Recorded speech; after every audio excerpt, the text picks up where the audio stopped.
प्रथम नमन दुसरे चरण संतांची त्यांच्या कृपादाने कथेचा विस्तारू बाबाजी सद्गुरुदास तुका कलावज्ञ जीवोदराता अवतारम कलाकांक तेजोदिका मोदी वक्रम कलानीश बाबा प्रणोदार दक्षम समाधिस्थ मूर्तिं भजे ज्ञानदेव ओम नमो ज्ञानेश्वरा करुणाकरा दयाळा तुमचा अनुग्रह लादलो पावन झालो चराचरी ज्ञानेशं ज्ञानमूर्तिं च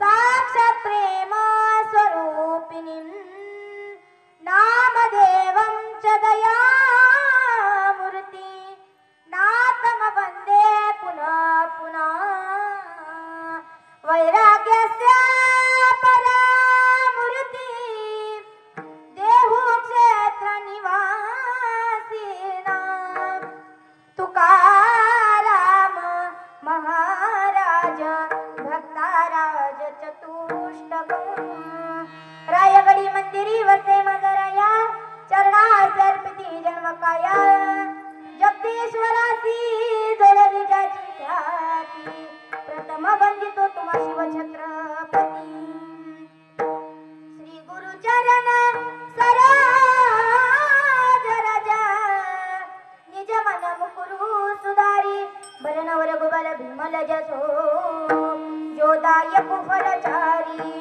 बुद्धिहीन तनु जानिके सुमिरो पवना कुमार बल बुद्धि विद्या देहु मोहि करहु कलेस विकार चलो जी पवन कुमार पधारो हरि कीर्तन में चलो पवन कुमार पधारो हरि कीर्तन में चलो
प्राप्त प्रसंगी प्राप्त स्थळी प्राप्त वेळी जनाबाईचा अभंग आज या कीर्तन रूपी सेवेकरिता निवडलेला आहे. आणि अभंगाकडे वळण्यापूर्वी अल्पसा परिहार द्यायचा तो म्हणजे असा की पहा, अभंगाकडे वळण्यापूर्वी सगळेजण जरा पुढे येऊन बसली ना जरा बरं वाटेल. नाहीतर एक तिकडं बसते सगळीकडे असं बघावं लागते. आधी दिसायला बारके हा मध्ये सगळ्यांनी बसलं ना मग पावसाचं पण टेन्शन राहत. सगळ्यांनी बसून घ्या पटकन. या पुढे या या महिला मंडळी तुम्ही बी या पुढे महाग बसल्यावर लांबच वाटतंय जवळ जवळ या पुढे या उठा लवकर मावशी आधीच आपल्याला उशीर झाला. या पुढे आता कसं बरं वाटतंय जरा एक तिकडे बसलं या मावशी जरा पुढे या विठाला विठाला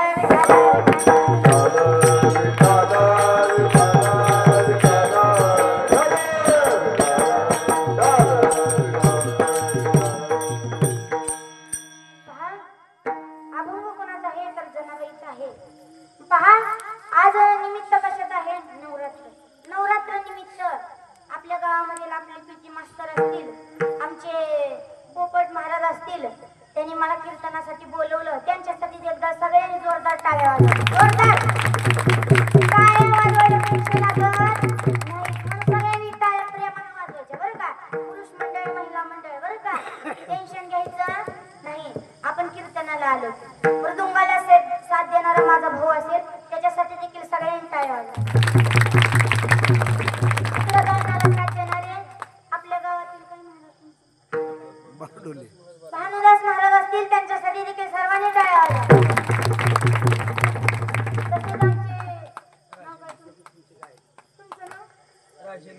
राजेंद्र महाराज असतील त्यांच्यासाठी देखील टाळ्या वाजवा.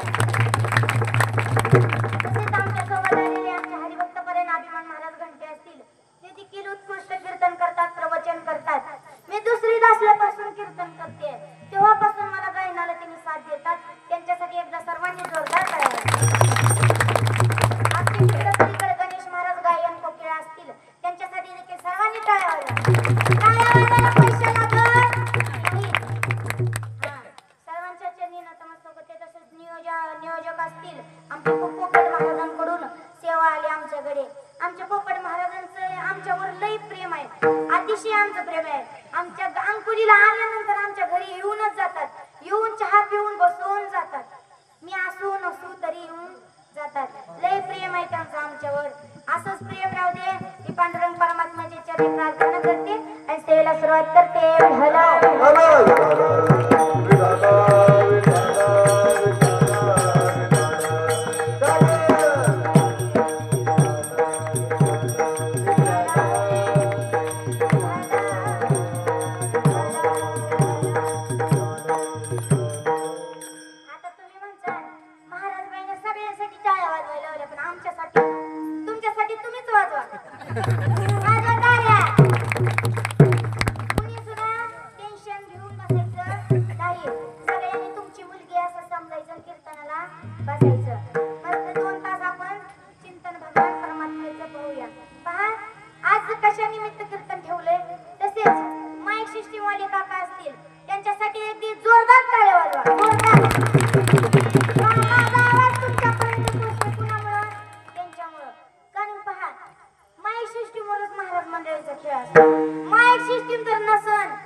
गुरुवर्यांच्या चरणी नतमस्तक होते आणि आई वडिलांच्या चरणी नतमस्तक होते. सेवेला सुरुवात करते. पहा आज निमित्त कशाचं आहे नवरात्र निमित्त माझ्याकडे सेवा आली. पहा नवरात्र आपण का करतो. रात्र 3 प्रकारच्या असतात. किती प्रकारच्या 3 प्रकार. सगळ्यांनी बोलत जायचं बरं का. टेन्शन घ्यायचं नाही. फ्रीली बसायचं. रात्र किती प्रकारच्या असते त्या 3 प्रकारच्या. नवरात्र शिवरात्र आणि शेवटचं तलची रात्र. पहा नवरात्र शिवरात्र आणि कत्तलची रात्र. आता सगळ्यात जास्त काय तर शिवरात्र किती दिवसाची असते 1 दिवसाची. नवरात्र किती दिवसाची असते 9 दिवसाची. कत्तलची रात्र तर सोडा ती पैशावाल्यांचा खेळ असतो. नाहीतर मग काय मग नवरात्र किती 9 दिवसाचा असते. मग पहा नवरात्र करतो पण बाया नवरात्र करण्यापेक्षा नवऱ्याला जास्त ताणतात. खरंय बघा म्हणून हसले बाया. नाही तर काय असतं नवरात्र केली बायाने तर काय सांगू नका नवऱ्याचं 5 किलो वजन असेल 50 किलो वजन असेल तर 9 दिवसात त्या माणसाचं 20 किलो वजन धरत नाही. एवढं बाया ताणते त्या. काय म्हणते ते सांगते ऐका. फोन लावते त्या नवऱ्याला बोलते त्या हॅलो. आता नवरा काय आता बायको समोर कोणाचं काय चालत असतं. कोणता मोठा पुढारी असू सरपंच असू कोण पाटील असू त्याला गावात किती पण मानू दे पण बायको पुढे झुकावंच लागतं. खरंच. मग बायकोन फोन लावला हॅलो. ते हळूच म्हणला बोला की. मग ही म्हणली येताना जरा 2 किलो केळे घेऊन या. ते म्हणला ठीक आहे येतो. ठेवू का म्हणतो पण ती म्हणली थांबा येताना अजून 2 किलो सफरचंद घेऊन या. शाबू घेऊन या. भगर घेऊन या. काय बाई सांगते नवरात्राच्या दिवस दररोज जेवढं खात नाही तेवढं 9 दिवसात बाया खाते. इथं आहे ना सगळ्याचा उपवास आहे का बोलत चाल सगळ्यांनी आहे ना. हा कुणासाठी केलाय ती काय मी विचारत नाही. आता ती काय त्यांचा प्रश्न असतो.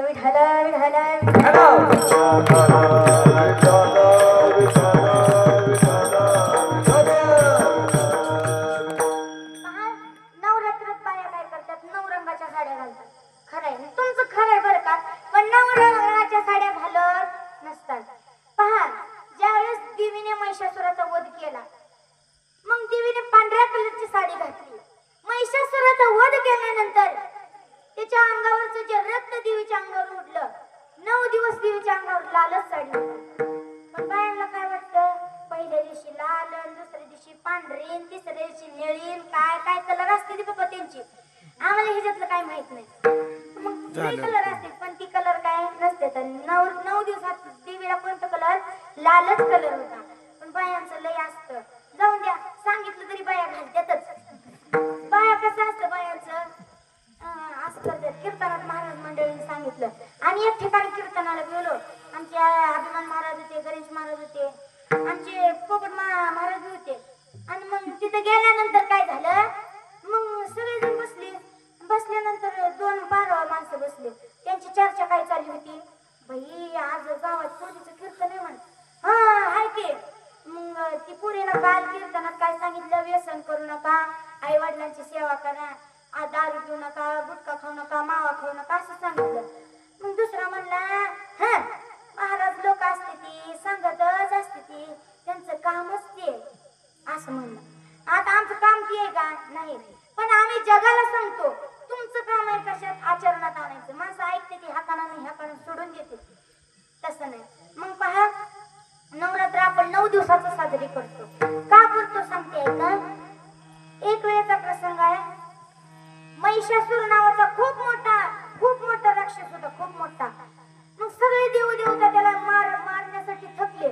सगळे देवदेवता त्याच्यासोबत युद्ध केलं पण तरी सुद्धा ती मेला नाही. मग त्याचं मरण कोणत्याही पुरुषाच्या हाताने नव्हतं कोणत्याही दैत्याच्या हाताने नव्हतं एका स्त्रीच्या हाताने त्याचं मरण होतं. असं सांगितल्यानंतर सगळे देवदेवता कंटाळले आणि कंटाळल्यानंतर सगळेजण गेले ब्रह्मदेवाकडे शंकराकडे गेले. आणि त्यांनी काय केलं तर दुर्गा देवीची उत्पत्ती केली. एका स्त्रीची उत्पत्ती केली.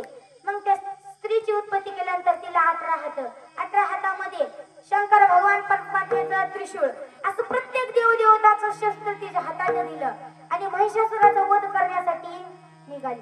पण गेल्यानंतर मग महिषासुराचे काही दैत्य होते त्यांनी म्हणाले महाराज असं झालेलं आहे की एक स्त्री निर्माण झालेली आहे आणि ती स्त्री दिसायला इतकी सुंदर आहे काय सांगू नका.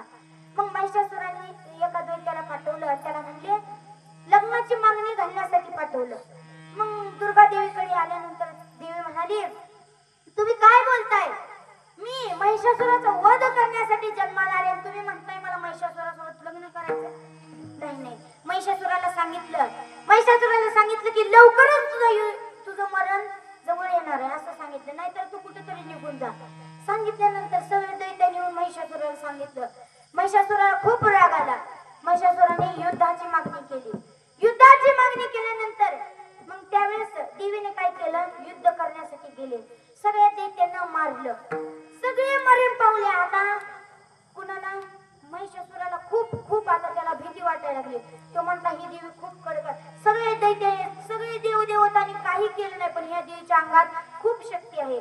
मग महिषासुराचा शेवट वध केला. वध केल्यानंतर तेव्हापासून 9 दिवस देवी झोपते. मग पहा, शिलंगण फिरून आल्यानंतर 9 दिवस देवी काय करते, झोपत असते. म्हणून 9 दिवसाचा आपण नवरात्र साजरी करतो. विठ्ठल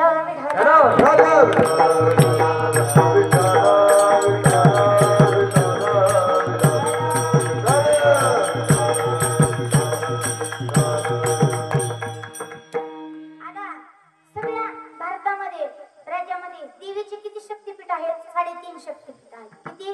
3.5 शक्तीपीठ.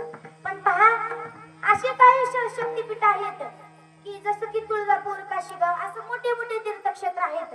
तिथं आपण आता तुळजापूरला ज्योत आणण्यासाठी जातो. असं तीर्थक्षेत्र मोठे मोठे आहेत. त्याचा उगम कसं पाहूया तर पहा, शंकर भगवान परमात्म्याची पत्नी कोण? सती माता. सती माता विवाह ठरला, पण सती मातेचे वडील दक्ष महाराज त्यांचं म्हणणं होतं की सती मातेने शंकर भगवान परमात्म्याशी लग्न करावं. मग असंच एक दिवशी 2 महिने गेले. झालं 2 महिने झाल्यानंतर दक्ष महाराजांनी खूप मोठा यज्ञाचा कार्यक्रम ठेवला. यज्ञाचा कार्यक्रम ठेवल्यानंतर सगळे देवदेवतांना बोलवलं, पण शंकर आणि सती मातेला बोलवलंच नाही. मग सती मातेला खूप राग आला. ती म्हणाली, माझ्या पित्याच्या घरी कार्यक्रम मला सांगितलं नाही. शंकर महाराजांना म्हणे, शंकरजी आता काय नाही, तुम्ही चला. पण शंकर महाराज म्हणाले, नाही नाही नाही, तू जा, तुला जायचं तर मी नाही येणार. मग सती माता रागारागाने गेल्या. दक्ष महाराजांनी पाहिलं आपली कन्या आली. वरती पाहिलं पण दुर्लक्ष केलं, खाली पाहिलं. मग सती माता गेल्या आणि शंकर भगवान परमात्मा म्हणाल्या की दक्ष महाराजांना म्हणाल्या, पिताश्री तुम्ही असं का केलं? तुमच्या पोटाचे लेकरू असं तुम्ही मला सांगितलं नाही. असं म्हटल्यानंतर दक्ष महाराज म्हणाले, तुला काय सांगायचं रे? तू माझ्या मनाविरुद्ध लग्न केले. तसं पहा, त्या शंकराला राहण्याला ठीक घर नाही, घालायला वस्त्र नाहीत असं सांगितलं. मग सगळे देवदेवतामध्ये शंकराची सगळ्यांनी थट्टा उडवली. मग सती मातेला राग आला. पुढे यज्ञकुंड चालू होतं, त्या यज्ञकुंडात उडी मारली. मग तेव्हा 108 तुकडे झाले. आणि ते कुठं कुठं तर तुळजापूर, असे काशीगाव, असे मोठे मोठे तीर्थक्षेत्र आहेत. आपल्या रेणुका मातेचं मंदिर, असे मोठ्या मोठ्या तीर्थक्षेत्राला ती जाऊन पडले. मग पहा, देवीचा पहिला गोंधळ कोणी घातला तर एका दैत्याने घातला. म्हणून म्हणतात, आई भवानी तुझ्या कृपेने तारसी भक्ताला, अगाध महिमा तुझी माऊली वार संकटाला. आई कृपा करी माझ्या घरी जागवी तोरण सारी. आई कृपा करी माझ्या घरी जागवी तोरण सारी.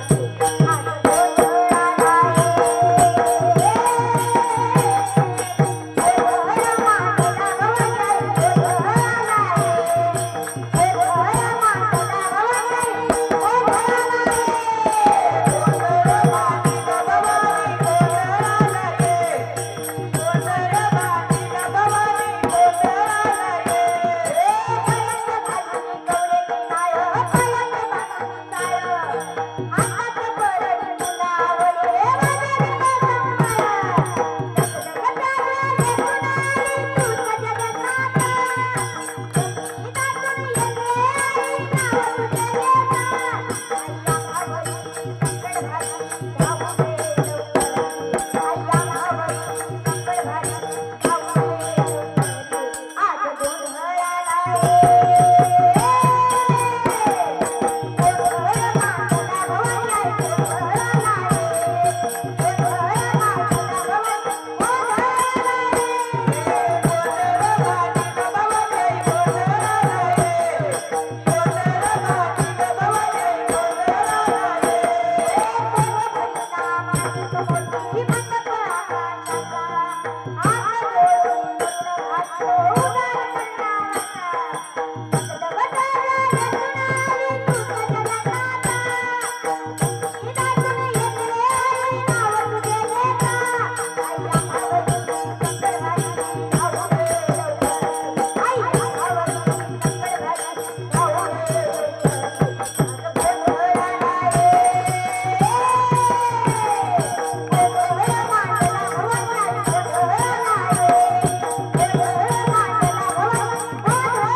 म्हणून तेव्हापासून गोंधळ घालतात त्या देवीचा. म्हणून म्हणतात बांगड्याची माळ, बांगड्याची माळ लिंबावानी डोळा, बांगड्याची माळ लिंबावानी डोळा, उभी आहे नदीच्या काठाला, उभी आहे नदीच्या काठाला, लखाबाई पोतराज आला या भेटीला,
अभंगाच्या प्रथम चरणात काय सांगतात, ए ग विठाबाई माझी पंढरीचे आई.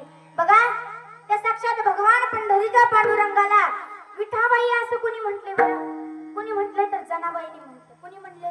जनाबाईने. पहा का म्हटले त्याचं कारण पण सांगते. एक वेळचा प्रसंग, जनाबाई भगवान परमात्म्याची एवढी भक्ती करायच्या, एवढी भक्ती करायच्या. एक वेळेला नामदेव महाराजांच्या घरी जनाबाई राहायच्या आणि राहत असताना त्यांना इतकं काम असायचं, इतकं काम असायचं, काम असताना देखील त्यांचं सतत चाललं होतं विठ्ठल विठ्ठल विठ्ठल, सतत भजन करायच्या विठ्ठल विठ्ठल. मग एक वेळेस गौऱ्या थापायला लागल्या. गौऱ्या थापत असताना देखील विठ्ठल विठ्ठल असं भजन करायला लागले. मग आता हिनं गौऱ्या घातल्या होत्या, कुणी? जनाबाईने गौऱ्या जिथं घातल्या होत्या तिथं शेजारच्या एका बाईने देखील गौऱ्या घातल्या. आता गौऱ्या घातल्या, गौऱ्या वाळल्यानंतर जनाबाई आणण्यासाठी गौऱ्या गेल्या आणि ती बाई पण तिथंच होती. मग जनाबाई म्हणल्या, तू कोण ग? तू कुठलीच ग? मी इथं माझ्या हाताने गौऱ्या घातल्या तर तू कुठून इथून गौऱ्या घेऊन चालली? तिथं लागली त्यांची दोघांची भांडणं. भांडणं लागल्यानंतर ज्ञानेश्वर महाराज, कबीर महाराज जनाबाईला भेटण्यासाठी आले होते.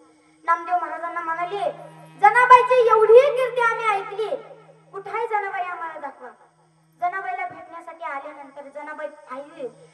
मग कबीर महाराज म्हणाले, ही भांडणारी जनाबाई, हिची कीर्ती एवढी मोठी कशी काय? पण मग भांडण्याचा काहीतरी उद्देश होता, पण त्यांना पहिला काही समजलं नाही.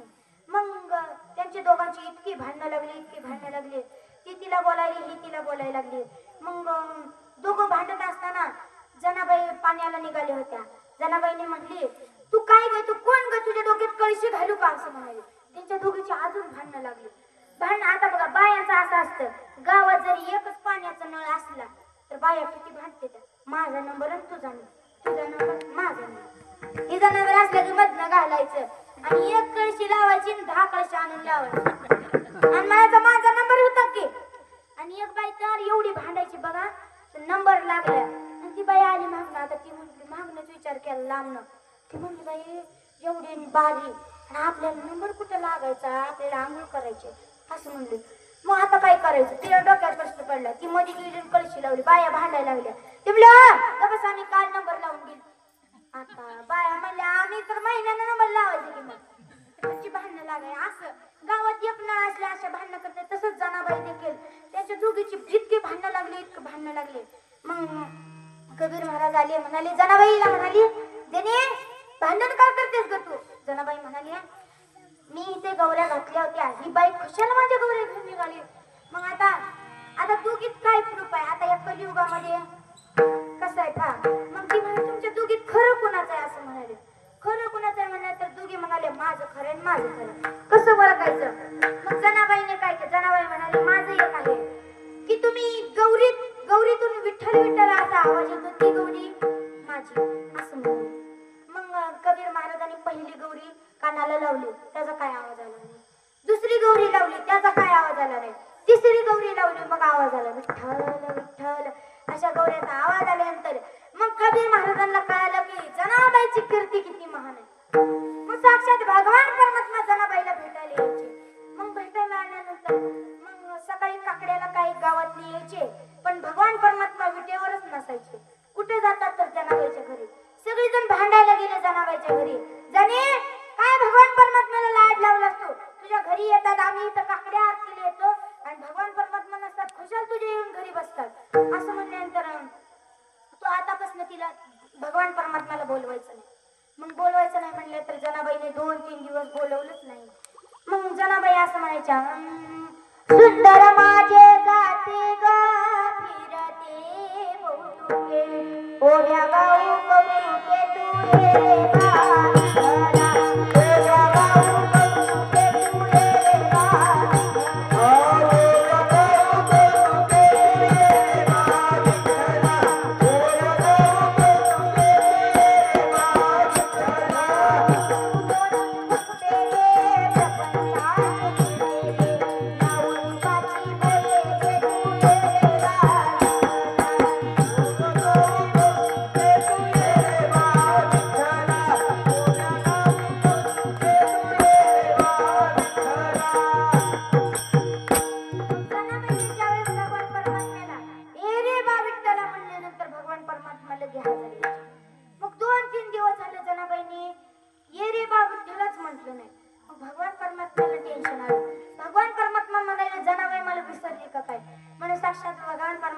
जनाबाईच्या घरी आल्यानंतर जनाबाईला म्हणाले तुम्हाला 2-3 दिवस झाले का बोलवलं नाही?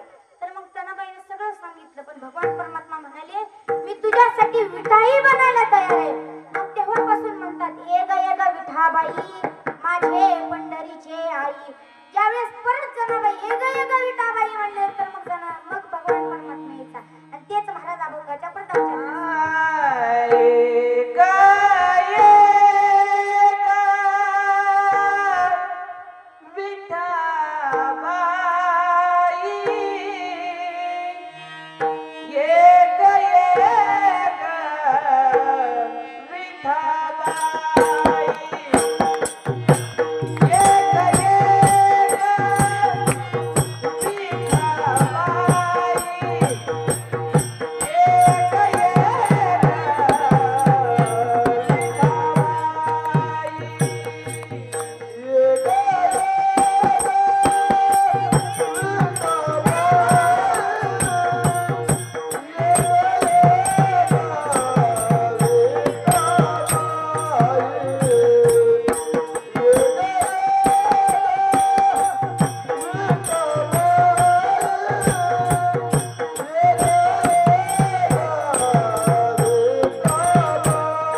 भीमा आणि चंद्रभागा तुझे चरणीचे गंगा.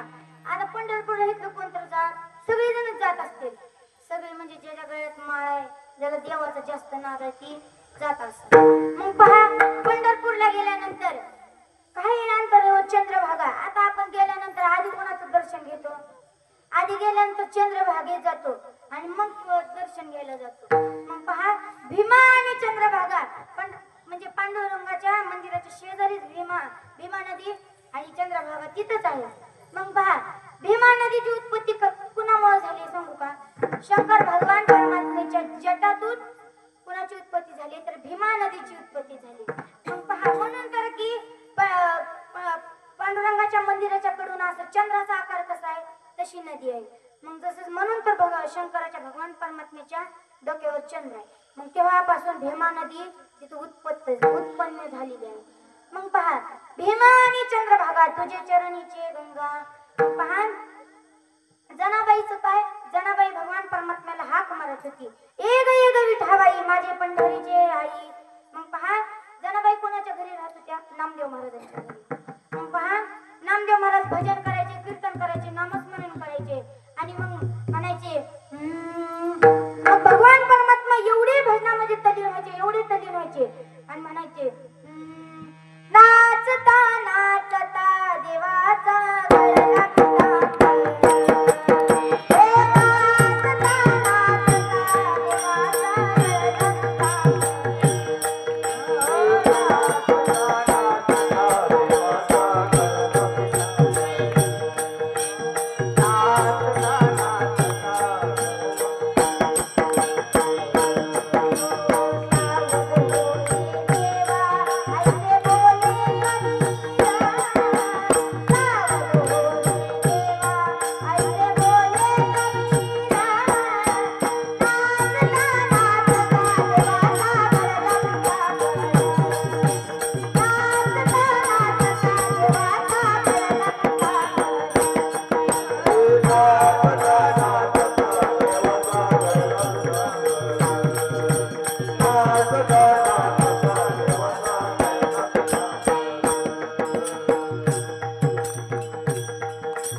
कलियुग लागले बदलायला हो, कलियुग लागले बदलायला, कलियुग लागले बदलायला हो, कलियुग लागले बदलायला, कलियुग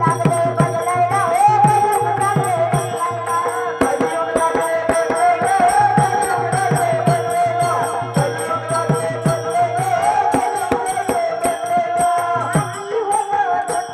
धोतरनेरू, आधी होतो धोतरनेरू, आधी गाडी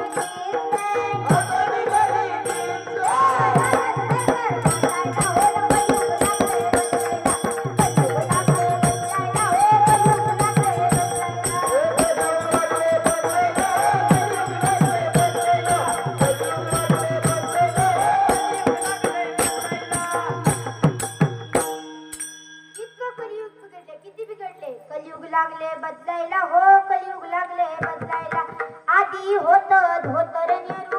आधीच्या काळात काय होतं आजोबा? आता बी आजोबांनी धोतर घातले. आधीच्या काळात काय होतं? धोतर. आधी होतं धोतर नेहरू, आता निघाली जीन्स पॅन्ट, लागले तर डरट फाटायला हो न, कलियुग लागले बदलायला. आधीच्या काळात धोतर घातल्यावर मामा एक वर्ष धोतर फाटत होतं का? फाटत होतं का आजोबा? तुम्हीच सांगा. फाटत नव्हतं. पण आता जीन्स पॅन्ट आज नवी आणली घातली लगे 2 दिवसात फाटली. मग पहा आधी होतं चटणी भाकर, आता निघाली इडली सांबर, लागले तर चमचे चाटायला हो न, कलियुग लागले बदलायला. आधी काय होतं? चटणी भाकर. सकाळी उठली की माणसांना कामाला जायचं असते, असं जसं शिळाय पाळाय तसं खाऊन जायचे. पण आता इडली सांबर निघाले त्याच्यामुळे चमचे चाटायला लागते माणसं. खरं आहे बघा. आधी होता टेलिफोन, आता निघाला आयफोन, लागले तर मुली बिघडायला हो न, कलियुग लागले बदलायला. एवढं कलियुग बिघडले, एवढं कलियुग बिघडले. या कलियुगाला नामस्मरणाची गरज आहे.